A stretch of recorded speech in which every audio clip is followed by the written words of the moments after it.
Hello.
Can everybody hear me? Yep. Okay. Right. Well, welcome everybody. Gosh, there's an awful lot of you. Very glad to see you all here tonight. Welcome to Bristol Museum and Art Gallery. I am Lisa Graves. I'm the curator of Death Is Your Right to Choose, the exhibition that opened here on Saturday looking at assisted dying and end-of-life choices, and also co-curator of Death, the Human Experience.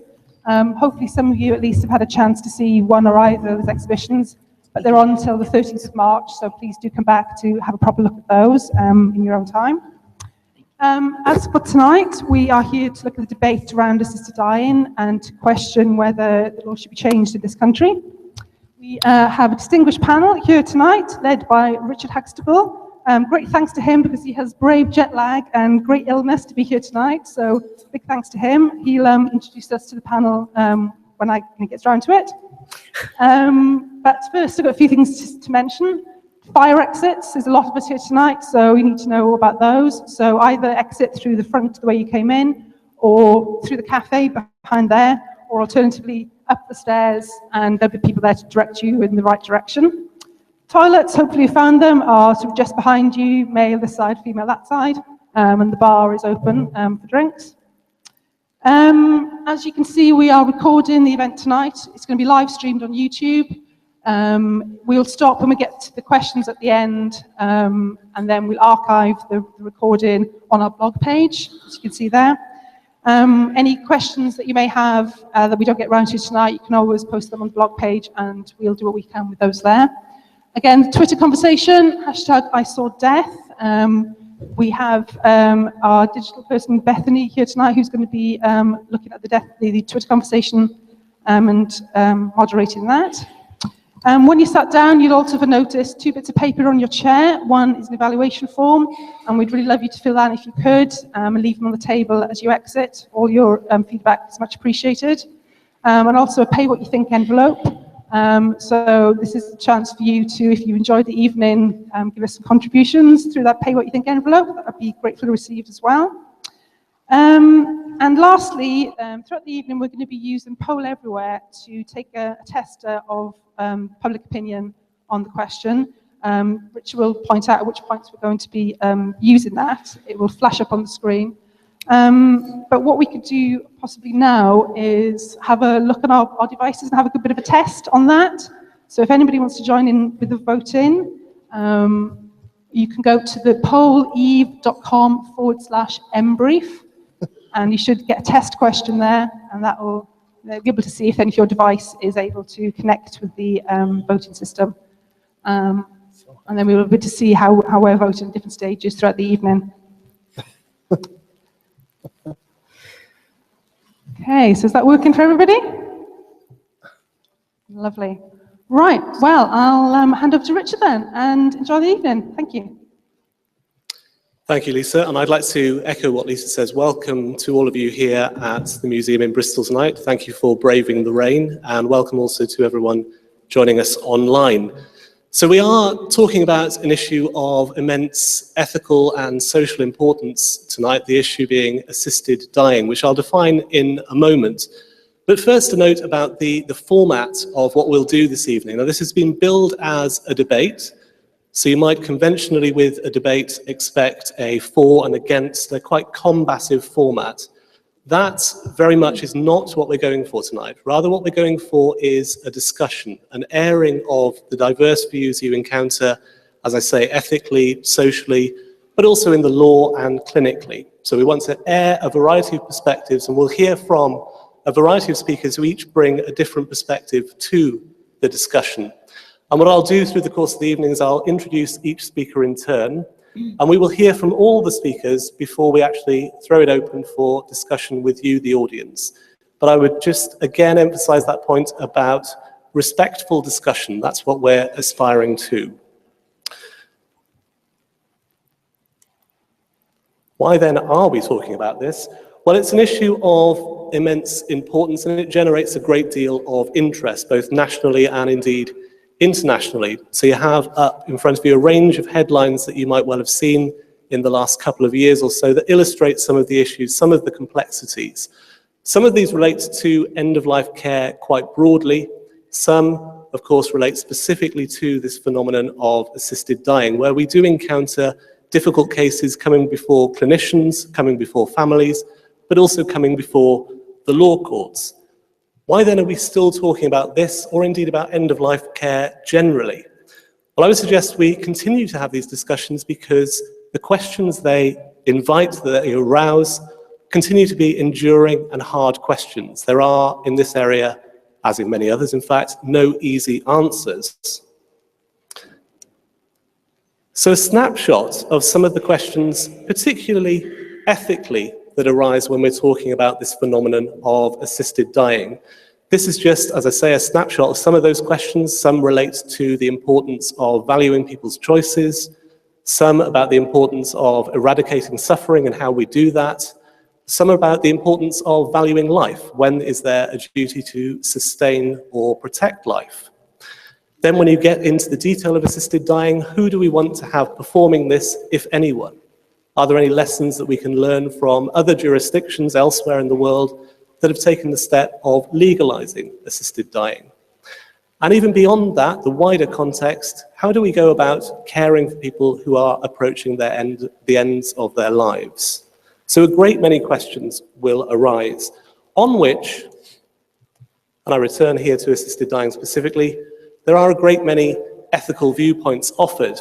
Now, for this evening's purposes, we'll define assisted dying as stated up there. So assisted dying is, and I will double check, the intentional ending of a life of suffering at the individual who's suffering request with some sort of assistance, so from some second party. So what are the ethical questions, issues, positions that we confront here? Well, two of the classic arguments that tend to be mounted by those in favor of assistance in dying, first of all, focus on this idea of the value of choice that I mentioned earlier. This relates to an ethic known as the ethic of respect for autonomy, where autonomy is all about self-rule. So we should allow people to self-rule. So shouldn't we listen to people's choices, particularly about how and when they wish to die? The second argument then focuses on this idea of quality of life, and particularly the notion of suffering. Isn't there an obligation to remove suffering, and can that extend to ending life? Well, of course, many would disagree. So some would point to the fact that it's not quality of life that matters, but rather life itself. So we should ensure that we value and protect life. There are also, say some, risks associated with taking that step and allowing assisted dying within a legal framework. We might start with the seemingly innocent or ethically appropriate case, but we could end up in considerably more dangerous territory. And in relation to that dangerous territory, some would also say lots of these proposals tend to position the doctor as the assistant in dying. Well, they ask, what will that do to the ethos of medicine? Isn't medicine all about curing or at least caring? What will allowing assisted dying do to that ethos? Now, the law at present tells us that assisted dying is unlawful, and one of the things we'll reflect on tonight is whether the law in this country should be changed. And that will be, in fact, the question that we'll invite you to vote on, and I'll say a little more about the vote in a moment. The sorts of options that are out there include the following. So some would say, in line with the arguments against the ethics or ethical case about assisted dying, that the law should continue to not permit this and should be applied robustly, should be applied forcefully. Others, of course, in keeping with that ethic of choice and the like, might say that the law should be changed, at least in some specific cases. And then there's a third cluster of arguments that attempts to find the middle ground. So these arguments would suggest that we should keep this a crime in recognition of the alleged moral harms, but perhaps we should apply the law compassionately. Maybe that's the right way to go because it strikes the balance between these two different arguments. Well, what we propose to do is explore all of those issues, so the ethical, but also the social, clinical, and legal issues throughout this evening's discussion. And we will hold 3 votes prior to the Q&A with you a bit later on. And I bring up the first vote now, just to get a gauge on where the room is around this whole question of assisted dying. So if we could move to the vote slide, please. So please vote now.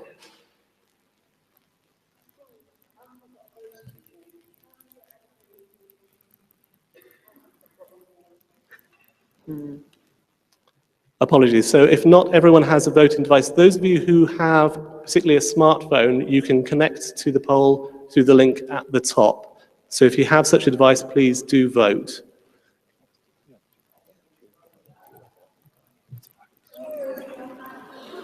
Well, let's do a hand vote too. Why not? Sorry. Do a hand vote too? Okay, we'll just check. Has everyone voted with the electronic device? I'll just take a random selection of nods. Good, random selection of nods there. Excellent. I'll just take a quick note of that. So we have 67 saying that assisted dying should be lawful in the UK.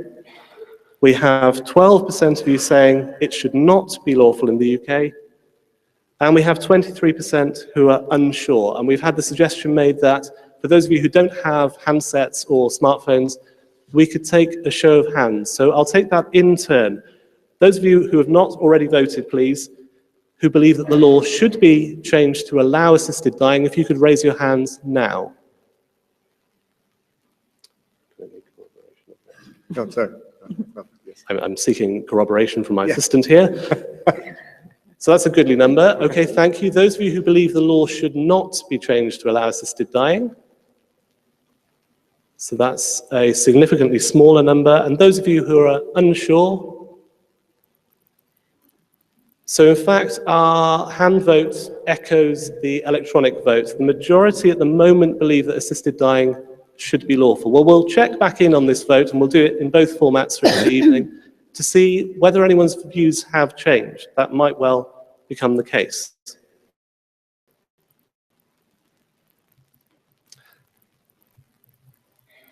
So I'll turn now to our first of 5 speakers that we'll hear from this evening. Our first speaker is Lesley Close. And Lesley accompanied her brother John to Dignitas in 2003. John was the 7th British person to be assisted in his suicide by Dignitas, having been diagnosed with motor neuron disease back in 2001. Notably, Lesley says that the most difficult part of the experience was actually getting to Switzerland. So she says that watching John die of the overdose peacefully at a time that he'd chosen and after saying meaningful goodbyes was not difficult as such. Rather, it's left her with nothing but good memories. She contrasts his death, indeed, with those deaths of her parents who were in their 80s and Christian, but actually resisted death. So I'll invite Lesley, please, to give us a personal perspective on assistance in dying. Thank you, Richard. Good evening. My name is Lesley, and I'm a patron of and spokesperson for Dignity in Dying, so you can tell straight away that I think the law should be changed. But I talk to you tonight about this personal experience I have, and I'll be happy to answer questions at the end about both the work Dignity in Dying does and about John's life, illness, and death. There will be a series of slides behind me, but they are not they're just purely chronological to give you something to look at other than me while I talk. As Richard just pointed out, John was the 7th British person to have Dignitas' help to die, and I need to tell you that the rules have changed since John died. He went to Dignitas one day and died later that same day. That is no longer possible, but that's how it was for John. John was born in Honeypot Lane in London. I love that name. When my older sister was already 3, and I came along when John was 9. Very late in his life, we were making a CD of some of his music, and we chose a photograph, and I said, "That's a lovely smile." It was a school photograph, which was all we had in those days. I said, "It's a lovely smile." And he said, "Well, you'd just been born." He was a very good brother. He was a very good brother from a very early age. But at school, he wasn't sporty, he wasn't scientific, he liked the arts, particularly music and literature. He cycled as much as he could, and he thought nothing of cycling 35 miles to come and visit us, or running 100 miles on a Sunday because the sun was shining. He was also very fit. He got in his 30s, he got into running marathons and half marathons. He ran about 65 miles along the Ridgeway without stopping once because he could, because it was there and he was well enough to do it. He was a talented singer-songwriter and multi-instrumentalist, self-taught multi-instrumentalist. And he was married once and divorced with no children. So he was a very independent, fiercely independent man for whom quality of life was the main thing. Quantity of life was less important than its quality. So when he was in his early 50s, in the late 1990s, and he started getting a collection of odd symptoms. He had very bad cramp in his thigh muscles, and this was diagnosed as a sports injury and was treated with quinine. He continued to get cramp for the rest of his life. But his sense of humour came to the fore here because he made light of this. Just before he was diagnosed, he turned to walk up into another part of the house and said, "Walk this way," knowing full well that I would walk behind him, dragging my leg like he was doing. That, to him, that was part of how he coped with whatever difficulty he had going on in his life, was to make light of it. Another symptom that he had in the early 1990s was he found himself crying in meetings at work. They weren't desperately stressful meetings, and he certainly wasn't being bullied or anything, but he found himself crying for no apparent reason. And this was diagnosed as stress and was treated with antidepressants. He then developed some difficulty speaking and swallowing, which again was diagnosed as stress and treated with antidepressants. And he pointed out that he had great difficulty saying words like rhinoceros. So again, his sense of humour came to the fore, and rhinoceroses came up in the conversation as often as possible. He was always ahead of the game with this illness. He knew, clearly it was his body, he knew how it was deteriorating and what would happen to him next. And he made light of it as for us, our benefit, as well as for his own. And then in late February 2001, he woke up with chest pain, and his girlfriend said, this is, we need to do something about this. He had other symptoms as well, including headache and some difficulty regulating his body temperature. She took him to see her GP, who was concerned enough about this strange mixture of symptoms to send John off to the accident and emergency department of his local hospital. And there he met a physician who put all the pieces of this bodily puzzle together and said, "I think you need to go to another hospital and have a test because I have a feeling you've got something really rather nasty. And that was motor neurone disease. He was diagnosed on the 1st of March 2001. And he was told that he had a prognosis of somewhere between 6 months and 5 years. I believe that's a fairly common prognosis, certainly at the stage at which John was diagnosed. Because it might be 6 months, he decided he had to put his life in order. He, as I say, he was a singer-songwriter. He had lots of recordings in lots of different formats. So he spent a lot of time making sure they were all future-proof, digital recordings. He started living life to the full. He was given the opportunity to do that because he was put on immediate full-paid sick leave. So he no longer had to go to work. And he did as much as he possibly could with the time that was available to him. And I'm glad he did, because the progress of his illness was fairly rapid. He went from walking with a limp to walking with a stick to using a Zimmer frame to sitting in a wheelchair within about 15 months. A wheelchair all the time. He went from eating reasonably normal food, choking on it occasionally, to eating a soft diet, avoiding his favourites like chips and bread crusts and pies, and then found he had to have a peg feeding tube put through the wall of his stomach so that he could only eat this special complete liquid diet. And his speaking deteriorated from not being able to say rhinoceros to not being able to say anything. He could aspirate and make faces and grunt and wave his hands around, but really his communication was limited to what he could type on his keyboard. He was right-handed, but his right hand was one of the first things to go, so he was poking with one finger to communicate with us within 2 years of diagnosis. And in January 2003, he was given 24-hour care because life had become so difficult for him. He got a disabled person's flat, but it wasn't really easy to use that in a wheelchair. The spy hole for the door was at normal standing height. The controller for the central heating was at normal standing height. There were things about it that were bad. But the good thing was that once he was there and he was having difficulty coping with life on his own as a dying person, he was given 24-hour care. The first of his carers arrived in January 2003, and Michael and I had been in the habit of, my partner Michael and I had been in the habit of staying overnight with John as often as we could. But we could no longer do that because the carer now needed the bedroom. And on the very first weekend that we went up when she was there, John drew our attention to something on the BBC News website. He could no longer speak by now, so he typed something like, "There's something I want to show you," and brought up the story, played the film of Reg Crew's journey to Dignitas. There was a news item that went with it.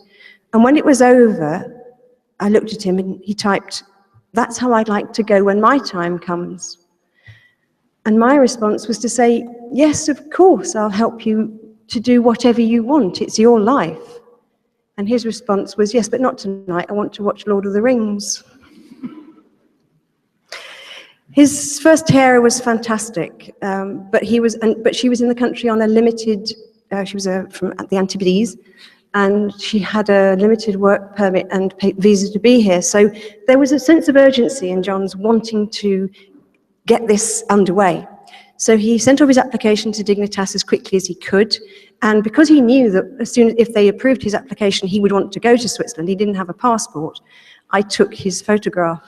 You can imagine you can't get a wheelchair in a photograph booth, which is where you could have these things done in those days. So I took the photograph and tried to make him look as central as possible. Brought the photos back and said, "How about this?" And he typed something like, "I know that when I get to Switzerland, they'll say, 'Sorry, Mr. Close, you have to be alive to come into the country.'" He looked awful. He just looked terrible by then. So once the application had gone off and his membership was approved, he started the process of applying for help to die. There were various papers and letters that he had to obtain, and he went through the process. He was finding it frustrating, to be honest. I understand why Dignitas don't make this process any more speedy than they do. You need time to consider these things, but John felt his time was under some pressure because of this lovely carer called Christine who was going to leave us. And in fact, we didn't achieve his goal. We didn't get there before Christine left. And a sequence of other carers came. Some of them were awful, some of them were dreadful, and some of them were just really, really horrible. And towards the end of this last month of John's life, he asked Michael and I if we would take care of him, which was a great honour and a tremendous privilege at that point. So on the Monday, the 12th of May, 2003, at about 6 o'clock in the evening, the phone rang in my house, and a very deep German voice spoke to me and said, "May I speak to John Close?" And I said, "No, I'm very sorry. He doesn't live here. He can't talk anyway, but I'm his sister and I have power of attorney. My name is Lesley. Can I help you?" "Ah, good evening. This is Ludwig Manelli from Dignitas, and I wondered whether your brother would like to come to Switzerland in 2 weeks' time." I may be paraphrasing slightly, but this is how I remember it. And my reply was, "Yes, of course, that'd be great. Thank you very much. Could you book a hotel room and I'll let John know?" Because I knew he would be so pleased to have this confirmation that he'd got a provisional green light, as it's called, and he was now being considered for the final step. He was very grateful. I sent him an email saying, "You have a date.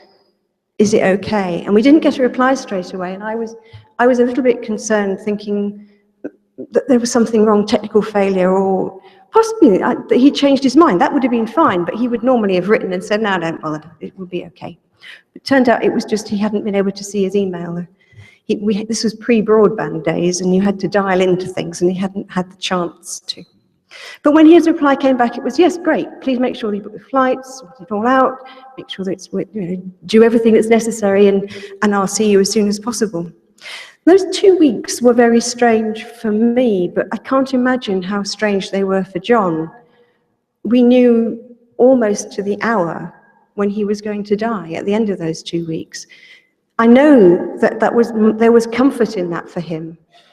I know that when he first found out that Dignitas existed, it was as though a light had gone on in his eyes. When he got their letter saying, "Yes, you can now apply for assistance to die," it was as though a weight was lifting from his shoulders.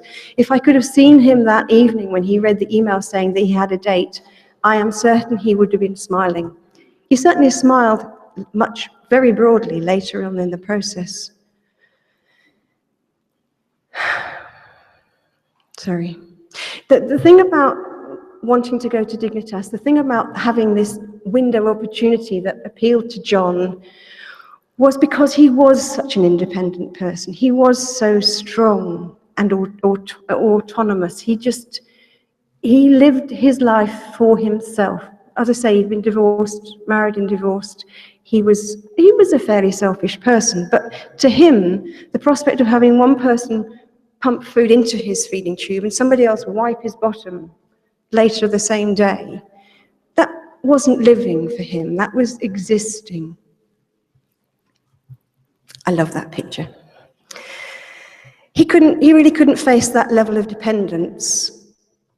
Michael suggested that John should hold a wake. He should go to his own funeral, in a sense. John was a big fan of Samuel Beckett, and I think that idea possibly appealed to him from that point of view. And he said, yes, he would like to, but he was worried about this emotional ability that was still with him. He still cried inappropriately, and he didn't want people to think that he was crying because he was going to die. That wasn't the case at all. He was crying because he couldn't stop it.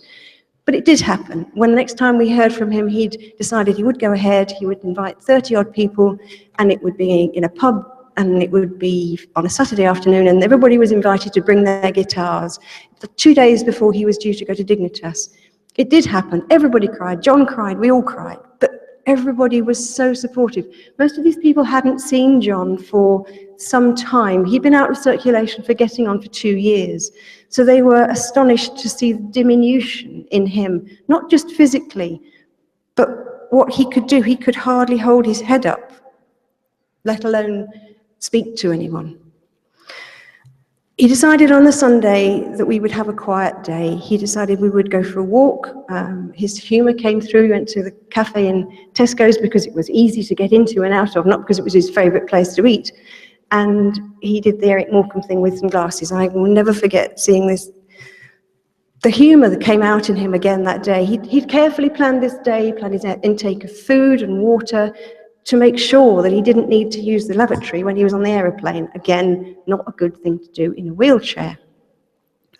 He also decided he would have an early night because we were getting up at 5 o'clock in the morning, so he was going to go to bed early. But then he decided he'd watch his favourite film, The Life of Brian. Edited highlights, maybe, but we didn't go to bed till midnight, and he was laughing and laughing and laughing. And this man was going to be dead 24 hours later. So the day of his death was a mixture of profundity and humour. He wrote when he knew that he only had a few, took pre-medication, and he was waiting for that to take effect. He asked to be left alone, and he typed, "It seems a shame to have come to this fine city and such good people just to die." But he was glad to be dying. He smiled. I helped him connect up the feeding tube to deliver the fatal dose to his stomach, and he then pushed my hands away and pushed on the plunger of that syringe with such determination. There was no question this was what John wanted. And within 3 minutes, he was soundly asleep, his head lolling forwards, a little pulse beating in his throat that I could see. And I'm afraid the last sound he heard was me crying. But 20 minutes later, the nurse said that he had died, and we stayed with him. He'd chosen to die in his wheelchair. We had to wait until the police and medical people came, and we just stayed sitting with him in his wheelchair as his body cooled. And most people with motor neurone disease die in their sleep. And I would have wondered forever whether John had suffered if he died that way. I would have wondered forever whether he was frightened at the end of his life. I know that he embraced death. I know that he was happy to die. And I know that he was very grateful for the opportunity that Dignitas gave him. And I wish more people could have that opportunity here in the UK. Thank you.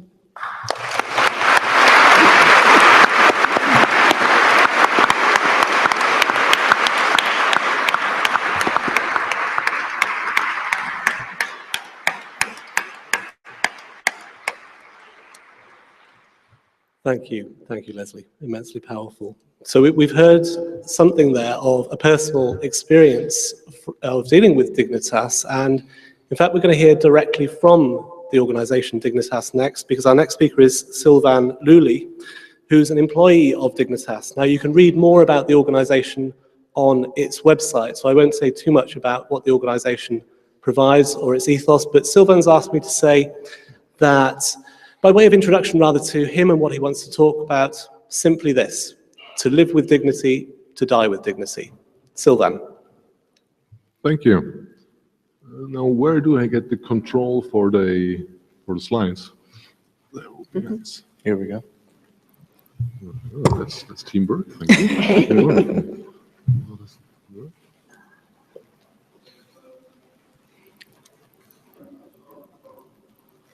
Top one? Which one? It's gone. There you go. It's gone now. What's happened? Ah, there we go. Very good. Well, first of all, ladies and gentlemen, I must apologize for my terrible Swiss-German accent.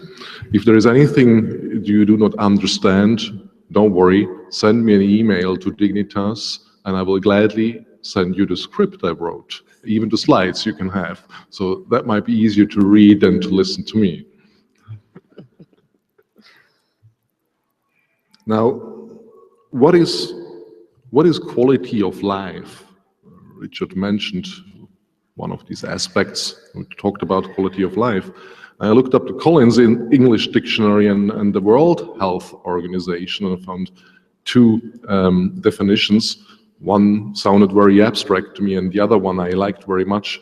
The general well-being of a person or society, defined in terms of health and happiness rather than wealth. Health, happiness, rather than wealth. Now, arguably, health is a very important factor, quite likely the most important one. Now, the constitution of the World Health Organization defines health as follows. Health is a state of complete physical, mental, and social well-being, and not merely the absence of a disease or infirmity. And the enjoyment of the highest attainable standards of health is one of the fundamental rights of every human being, without distinction of race, religion, political belief, economy, or social condition. Now, today, we live longer and healthy longer. An important reason for this is the development in modern medical science, the invention of penicillin and other antibiotics, the development of medical intensive care. It is even possible today to keep a person alive who would otherwise have died. In the last 100 years, according to statistical research, in England and Wales, average life expectancy has increased from 48 to over 80 years. Now, this development is a blessing. I don't think there is anybody in here in this room who doesn't want to live longer and wants to live healthier longer. However, unfortunately, there is also a downside to this development. This is an excerpt from the case of Diane Pretty against the United Kingdom, decided by the European Court of Human Rights in 2002. And the court there said, in an era of growing medical sophistication, combined with longer life expectancies, many people are concerned that they should not be forced to linger on in old age or in states of advanced physical or mental decrepitude, which conflicts with strongly held ideas of self and personal identity.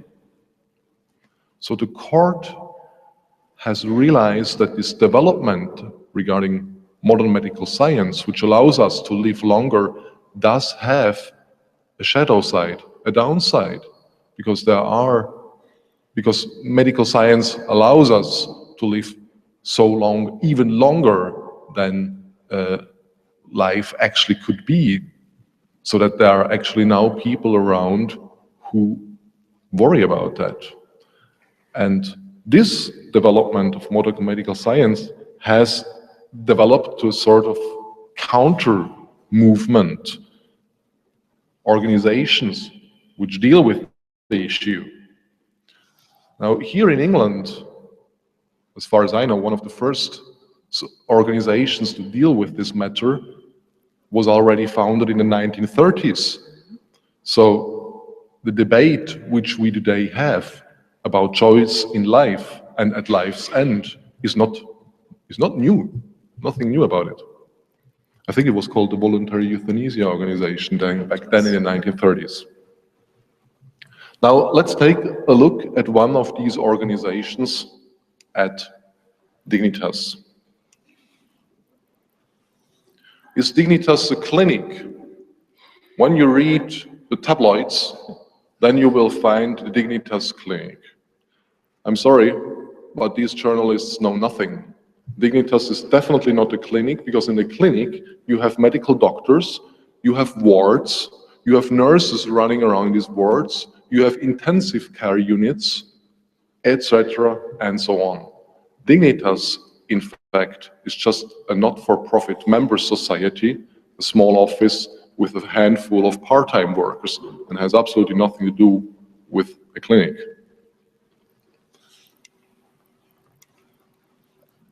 Dignitas advocates and educates the Swiss concept of combining palliative care, suicide attempt prevention, advanced directives, and the right to choose in life and at life's end. This includes the right and the freedom to choose time and place and manner of one's own end of suffering in life. It means a person makes a rational choice, acts self-determinedly and assumes responsibility for his or her actions. So Dignitas is not just about assisted dying, about a person coming from anywhere in the world to Switzerland to end his or her suffering and life. It's about promoting concept which we have in Switzerland for 30 years now, which combines all possibilities, all choices in life and at life's end. The problem with all this is the issue is surrounded by taboo. It is not easy to talk about death, suffering, and ending life. One might be rejected, misunderstood, frowned upon. You might even face the situation that you're sectioned under the Mental Health Act if you go to your doctor and say, I want to die. He might think you're depressed or out of your mind and section you under the Mental Health Act. All this is due to the taboo. And this layer of taboo must be done away with, because many people would feel inhibited by this taboo and then would not be able to talk about their fears, their problems, which might have brought them to be suicidal, and then they might do silly things to themselves, terrible things to themselves. This is why suicide attempt prevention has become an important part of work for Dignitas. It might sound a bit strange that an organization which does assisted dying would also do suicide attempt prevention, but it's the logical consequence out of all. This in turn, now when we do palliative care counseling, when we do assisted dying counseling, when we promote advanced directives, when we speak to suicidal people, makes it necessary to do a kind of comprehensive advisory work approach. And a wish to end suffering in life can have many reasons. And therefore, this reason has to be sought, and all routes to soothe the suffering which brought the person to the point of wanting to end his life must be looked at and discussed. Get obsolete. This is the core goal of Dignitas. We want to close down as fast as possible. I want to retire before my time. If other countries around the world, especially here in the UK, adapt the Swiss concept of combining palliative care, assisted dying, advanced directives, and suicide prevention, suicide attempt prevention, nobody will ever need to turn to Dignitas. It must be necessary, it must be done to implement this concept into social care, in healthcare and social system, and then nobody will need Dignitas. Now, this issue is of course not easy to digest, so we need a very short break.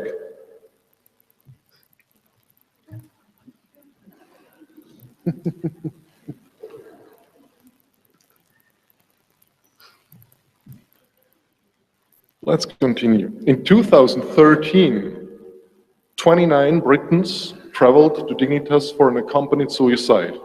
However, the UK Office for National Statistics counts for the same year over 6,000 suicides, officially registered suicides. The methods of these suicides, of these people who commit suicide: hanging, shooting, poisoning oneself, going in front of a train, jumping off a high cliff or building. Worse than this, research tells us that the number of suicide attempts is much higher than the number of statistically registered suicides. Some research says that for each statistically registered committed suicide, there are up to 50 times more suicide attempts. There is other research that says 20 times more. World Health Organization speaks 10 times more. Some psychiatrists and therapists speak of 10 times more. The numbers speak for itself. If you have a according to the Office for National Statistics here in the UK, 6,233 suicides. If it's 20 times more, it's 124,000. If it's 50 times more, it's 311,000 people every year who attempt suicide. The World Health Organization speaks of 800,000 people's death by suicide worldwide. This would mean that according to the research results, either 8, 16, or even up to 40 million people worldwide attempt suicide every year. So where should we turn our attention to? People who do not have a choice will take to extreme measures with dire consequences, thousands of them in this country and millions around the world. But allowing access to a safe, accompanied, self-determined and self-chosen ending of suffering is often blocked by politicians in this country and other countries too, despite the fact that clear majorities of people want freedom of choice. This is a poll in 12 different countries of Europe. You see that Germany was leading, even Spain, which you would presume to be a very Catholic country, has large majorities. United Kingdom, 82%, and at the bottom, even Greece, a very, very strong Orthodox country. Even there, the poll found 52%. Now, could it be that such politicians who are against allowing freedom of choice lack competence to make rational decisions? Could it be that they are ignorant, looking at such polls? Could it be that they have alternative motives, such as power play or financial interests? Wouldn't it be sensible to give people more humanity than collecting their limbs from a railway track?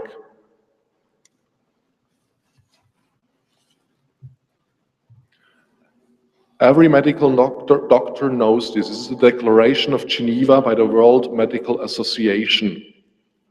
Excerpts from it. I solemnly pledge to consecrate my life to the service of humanity, and I will not use my medical knowledge to violate human rights and civil liberties, even under threat. Every medical doctor knows this. Maybe these politicians who are against freedom of choice should learn it too. Maybe these politicians should also learn what the European Court of Human Rights has said. This is an excerpt of the 2011 Haas against Switzerland decision. There, for the first time, the European Court of Human Rights has clearly stated that there is indeed a right to die. It has said that in the light of this jurisdiction, the court finds that the right of an individual was in position to make up his own mind in that respect and take the appropriate action. It's one of the aspects of the right to respect for private life under Article 8 of the Convention. So is it your right to choose? Yes, it is, according to the court. If we listen to people why they do not want to continue living and provide full information without taboo, then people can reflect, choose, and make rational decisions. Often, solutions can be found to make it possible to continue living. So a comprehensive approach is necessary, and for this reason, palliative care, advanced directives, suicide attempt prevention, assisted dying belong together. And there is one thing which improves quality of life: humor. Thank you.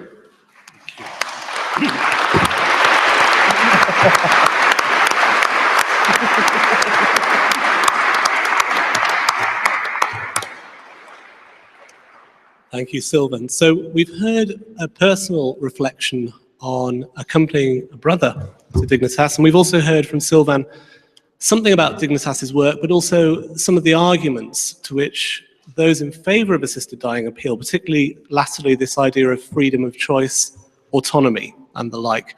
So I think this is a good juncture at which to take our second vote, if we can, please. And we will do it as we did before. So those of you who have the ability to vote electronically, please do once the poll is up there. And once we've concluded that, we'll take a show of hands as well. So please vote now.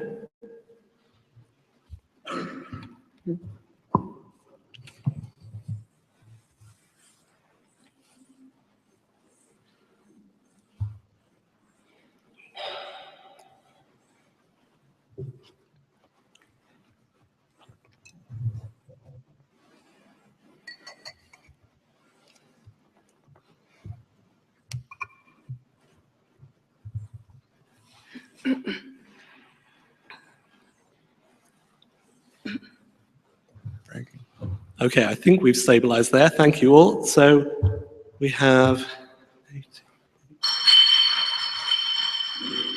13. So that's notable that we have the beginnings of a change of mind there, and quite a significant change of mind. So in our initial vote electronically, 67% of the audience here believed that assisted dying should be lawful. That's now moved to 80%.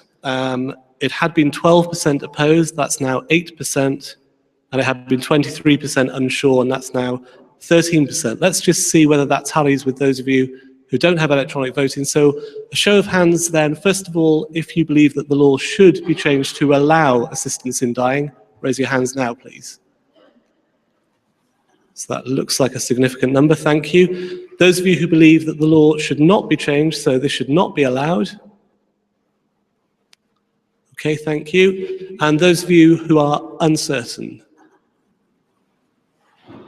Right, so a significant change seems to have happened, particularly in the group that were uncertain. There are far fewer of you now. Well, we'll check in again after we've heard from some further speakers. So our next speaker will offer us a clinician's perspective, and this is Katherine Sleeman, who's a doctor and academic based at the Cicely Saunders Institute at King's College, London. So Katherine practices medicine as a doctor, and she specifically practices palliative medicine, so that is specialist end-of-life care, which is also the area that she explores as a researcher. So she looks at particularly patterns of care towards the end of life, particularly for individuals with dementia. So I'll hand over, please, to Katherine. Thank you. So my job as a palliative care doctor is essentially to talk to people who are dying and to their families about their problems and their fears and their hopes and their wishes. And I've been privileged to have had hundreds, if not thousands, of these most intimate conversations. And over the next 10 minutes, I'm going to explain why, on balance, I don't think that the law should change. Now, I say on balance because this is not a black and white issue. Wherever the line of the law is drawn, there will be people who feel it's in the wrong place. So I think we need to consider what our laws are there for, and the answer is to protect society. My experience as a palliative care doctor for almost 10 years has made me feel that a change in the law would be associated with less protection for society overall, not more. Now, in any debate about assisted dying, I think there's a tendency to confuse two, in my mind, quite separate issues. The first issue is assisted dying morally okay or not? The second issue, and the subject of this debate, is should we change the law? And I'm going to argue that no, we should not, and there are four main issues I want to talk about. So the first issue is autonomy. Autonomy forms the basis of almost every argument in favour of assisted dying. It's my right, it's my choice, this is something that I want. And we heard a very, very moving and eloquent story from Lesley about John's life and death. I don't think there was a single person in this room who wasn't profoundly moved by hearing about John. I'm sure that for him, it was the right decision. But I'm also sure, because I work with them every day, that there are people at risk of being harmed by a change in the law.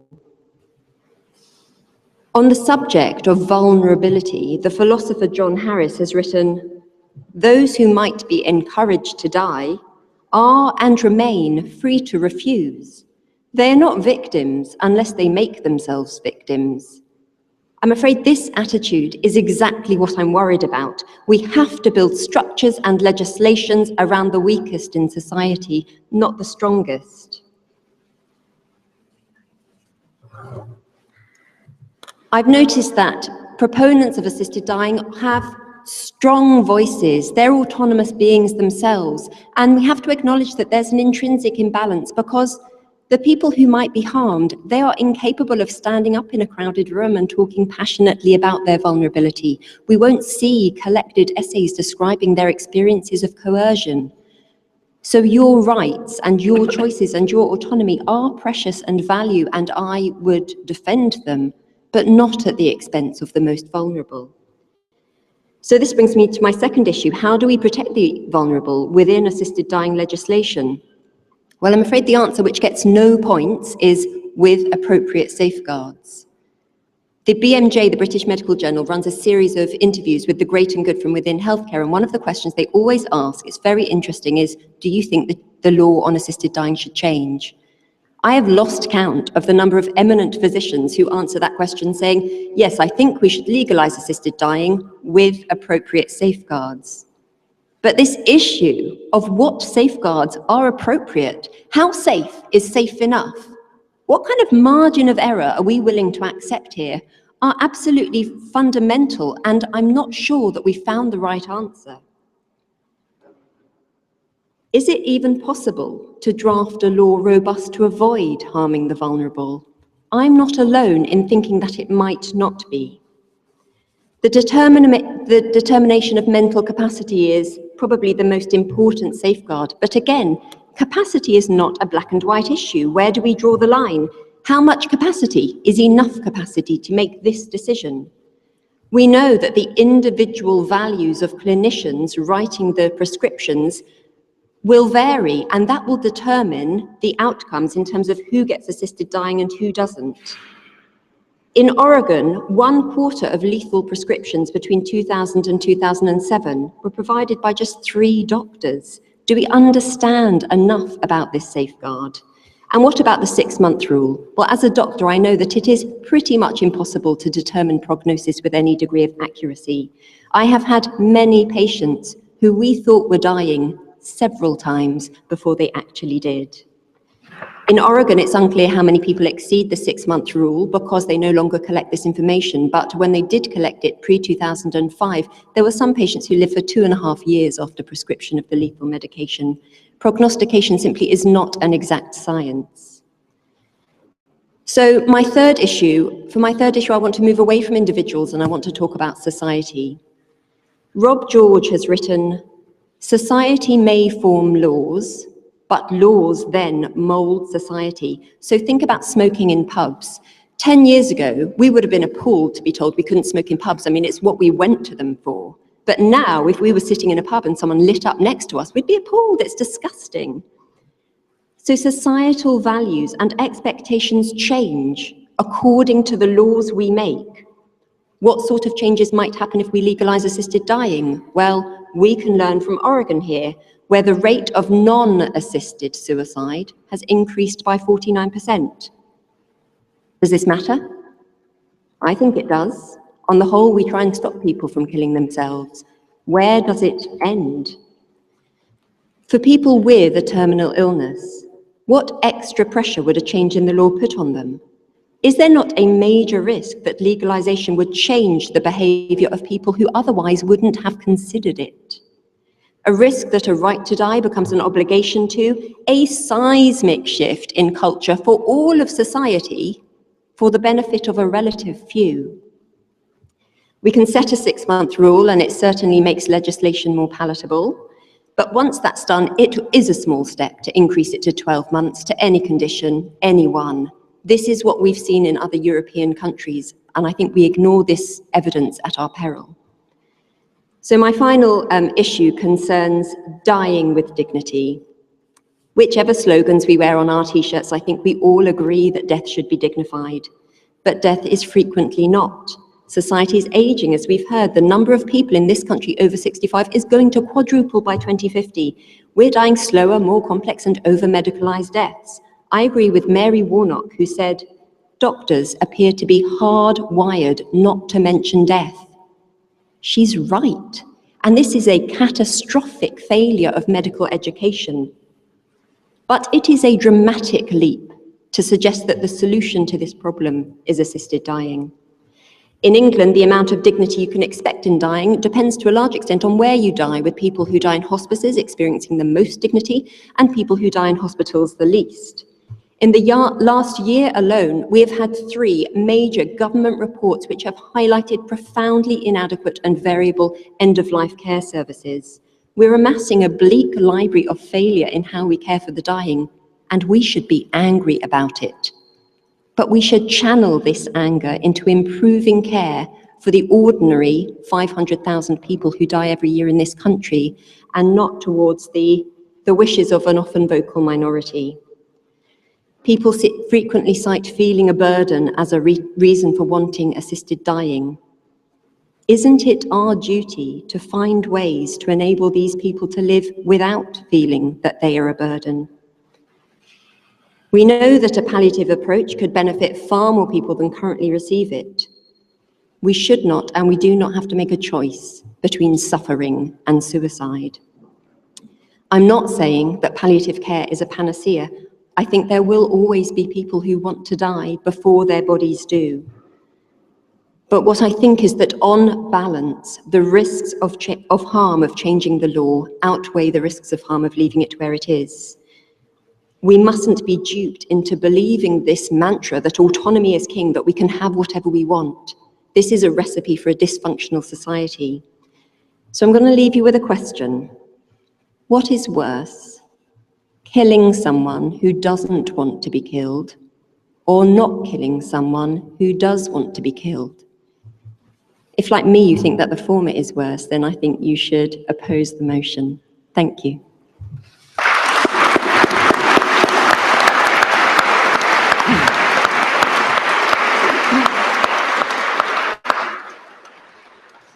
Thank you very much, Katherine. A slight change of direction now. So behind a good deal of what we've been talking about are a variety of ethical concepts, as we've described them, but they owe a great deal to philosophical thinking. So we're going to turn to Professor Havi Carel, who is a professor of philosophy based at the University of Bristol, where she teaches philosophy students, but also teaches medical students. And she's going to give us a philosophical perspective on the issues we're talking about, with some reference also to issues arising in relation to people with disability or disabilities. I should briefly add that Havi has done a great deal of work on illness and healthcare, and in fact is the author of a celebrated book entitled Illness in All Good Bookshops. So over to Havi. Thank you, Richard. Very kind. So my role here will just be to raise some questions and underline some maybe fundamental concepts and ways of thinking that come into play in the 3 speakers we've heard, and John, who will speak after me. So the underlying question that I think is really worth voicing and taking home with you is the question, what is a life worth living? Or in the negative formulation, when does a life become no longer worth living? And this is a question that philosophers have been mulling over for thousands of years. And we've got several clusters of responses. One response, which I personally oppose quite deeply, is a response that says that a life worth living is a life in which physical and mental health are an underlying component. I don't think that's true. The position I want to promote here is to talk about a life that is worth living with frailty, with vulnerability, and with disability, and to briefly outline some of the empirical literature that supports that view. So I don't have time to go through any in very great detail, but a lot of the qualitative studies that compare the levels of well-being or happiness or quality of life of people who suffer from severe, disabling, chronic conditions compared with healthy controls, show a very persistent, very consistent result, which is that the people who are disabled or chronically ill, and here are some examples, some groups interviewed, some of these studies include people undergoing chemotherapy, people undergoing hemodialysis 3 or 4 times a week, people with chronic conditions that affect their mobility and so on, so quite severe disabilities. And the consistent finding is that these people are slightly less happy than the controlled group of healthy people. And one way to explain that has been to point out that people adapt. People get used to living with all kinds of constraints, and physical ill health, mental ill health, and disability are precisely such constraints. The interesting question philosophically is not when does a life, what level of physical disability, for example, would make a life no longer worth living. I don't think that's a question we could judge from the outside, as it were, a decision we could make for other people. The question is, rather, what kinds of challenges and what kinds of opportunities, what kinds of celebrations and what kinds of mourning are important or central or play a big role in the life of people who face various health challenges. Now, another thing this empirical, consistent empirical finding shows us is that what might look on the outside intolerable, unbearable, tedious, or disgusting, for example, having a colostomy, being a wheelchair user, having to use ambulatory oxygen, or suffering from, say, chronic depression. All of these apparently extremely disabling, incapacitating, debilitating conditions, when lived from the inside, are experienced very differently by people.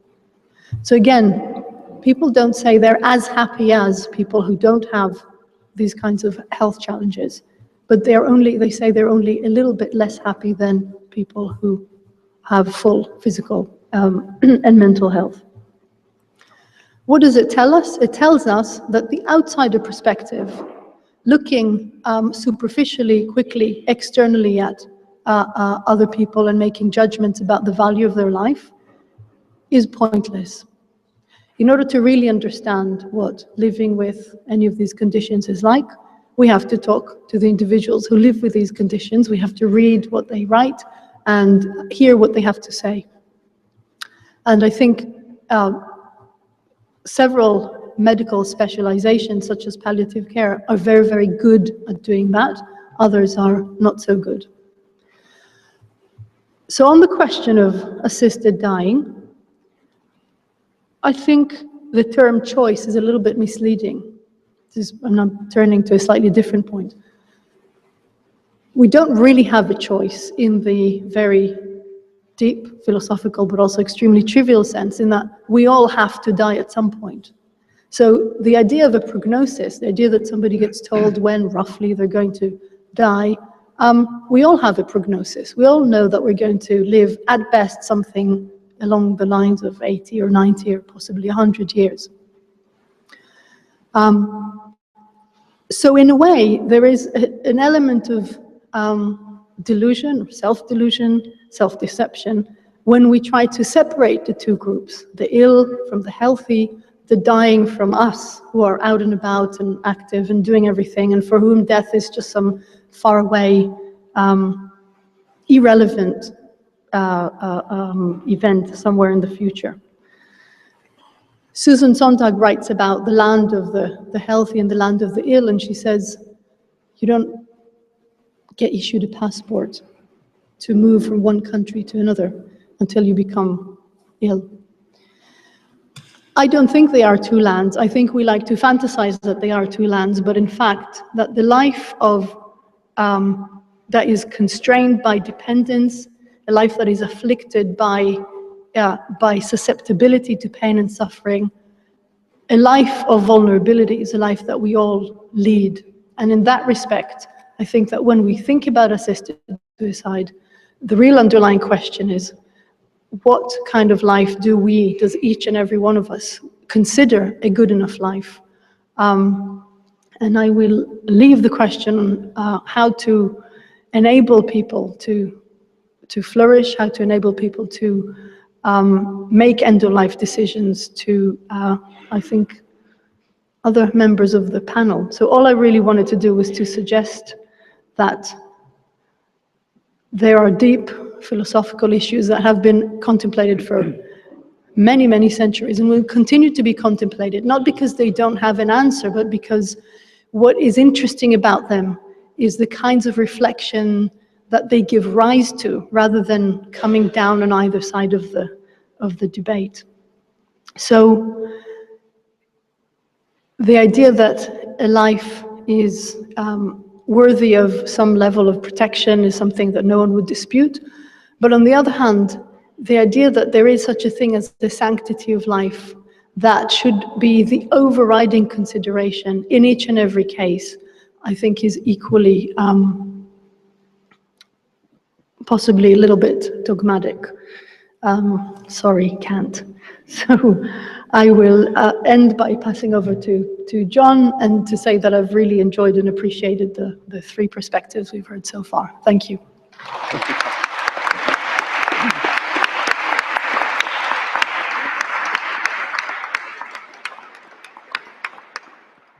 Thank you, Havi. So we turn then, last but not least, to our final speaker, John Troyer. John is the director of the Centre for Death and Society at the University of Bath, which means that he too is involved as an academic in exploring issues of death and dying, particularly from a social policy perspective. So I'll hand over to John, please. All right, thank you. Thank you all. And I realize that we are going to have a Q&A too, and which I think will be very productive. So I'll try and keep these short. First of all, I just want to thank everyone for coming. I think this is a fantastic crowd, and I'm very impressed by the number of people who wanted to come in here in this discussion around assisted dying. However, I'm not surprised, and I'll explain why. As many of you can tell, I'm not from England, and I'm from the northern part of the States, the state of Wisconsin. And I moved here to take my position in the Center for Death and Society 7 years ago. And the very first interview I did on anything to do with death and dying for the BBC was about assisted dying in England. And that was within about a month and a half of being in the Center for Death and Society. And over the next 7 years, I don't remember how many interviews I've done on the topic of assisted dying in this country, including all the way up to this morning for the BBC on the radio.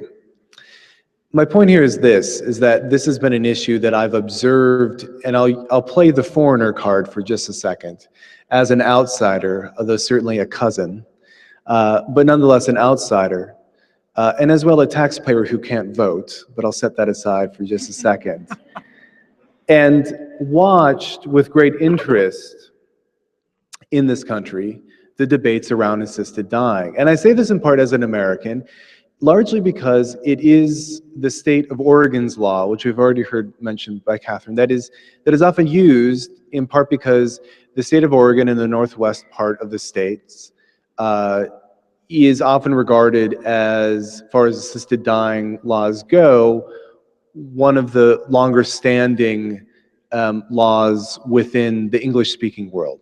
And indeed, it was passed in 1996, went into effect in 1997, and has been in operation for all those years. If you're curious about the Oregon with what's called Death with Dignity Act, I would encourage you all to go to Google and just type in Oregon Death with Dignity Act, and you can, in fact, download the report that Oregon publishes every year about the statistics on people who use the law, why, and what it's about. It's fascinating to read. It's part of the law. They have to publish everything that goes on every year. And it's something I think that's worth taking a look at, in part because one of the other things that I think it's very important to think about this socially and from a social policy, but as well as legal perspective, is something that I picked up from the physician author Atul Gawande. And Atul Gawande has written a new book that many people will have heard about called Being Mortal, about end of life and care at the end of life. And he himself is a practicing working doctor. He's also been for many years a reporter and writer, not a reporter, a writer for the New Yorker magazine. And a few years ago, in critiquing the American healthcare system, which I will frankly say I think is subpar to what has been established and is in this country in many ways, what Atul Gawande said was, every country develops its own healthcare system. And that's why there hasn't been the model that's emerged. And I think that is the same principle for assisted dying, or some kind of aid in dying.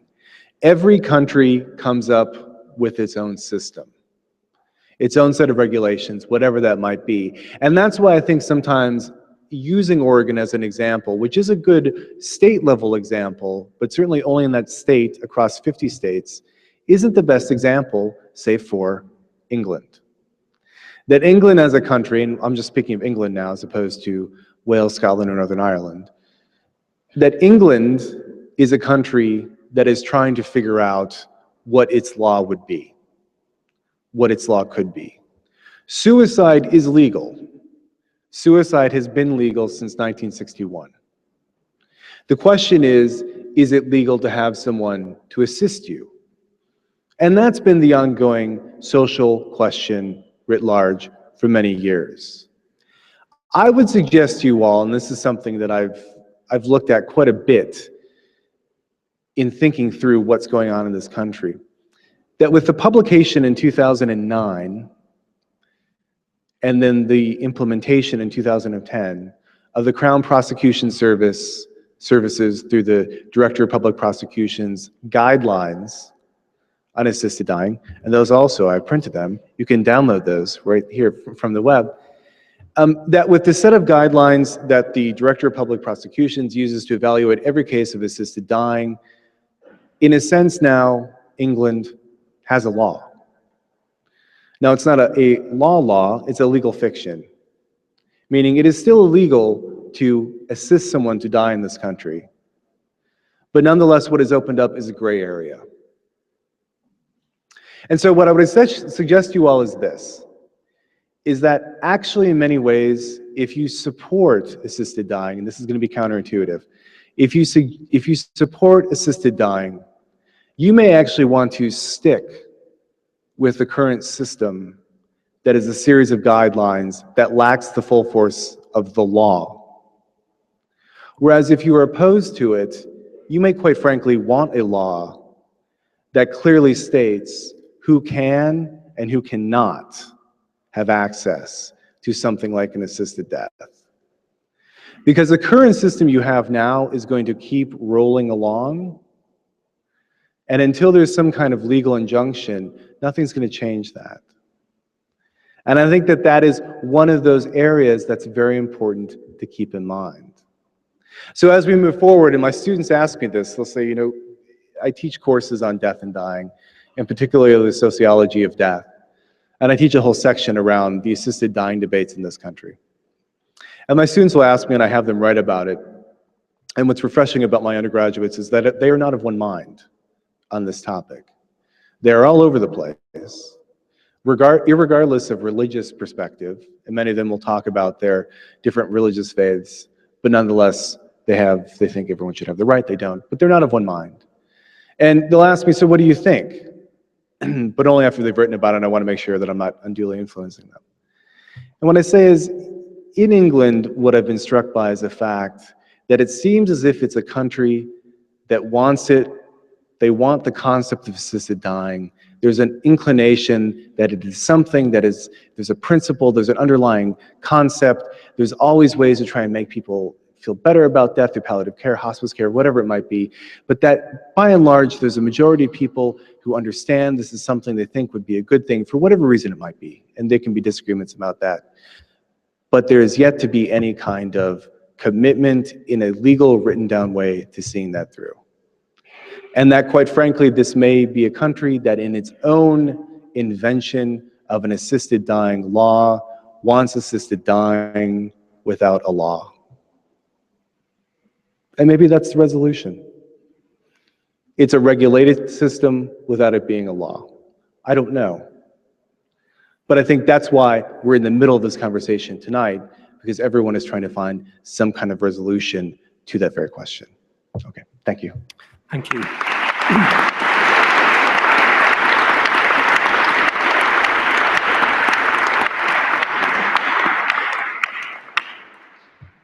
So latterly then, we've heard a range of different views. We've heard Katherine offer up a particular clinical perspective informed by her research and work in palliative medicine.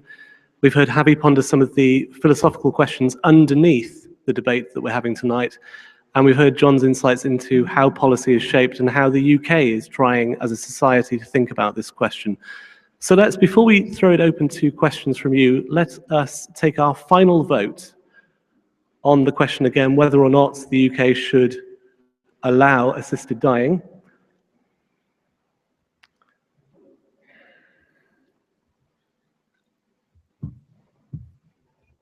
So that should be refreshed now. I think you can, if you have the handset, you can vote now.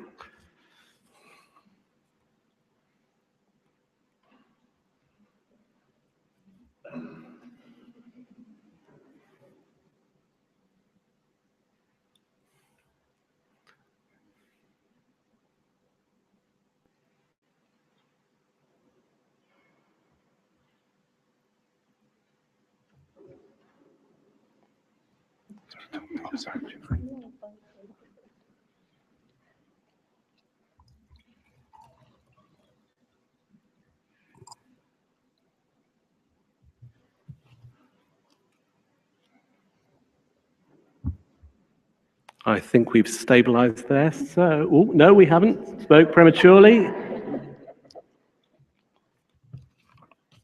Do vote now.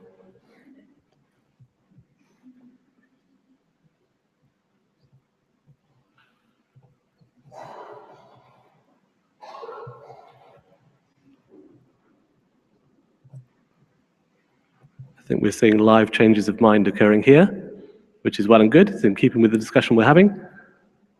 But I'm going to, no, I can't. I'm going to call it there, if I may. So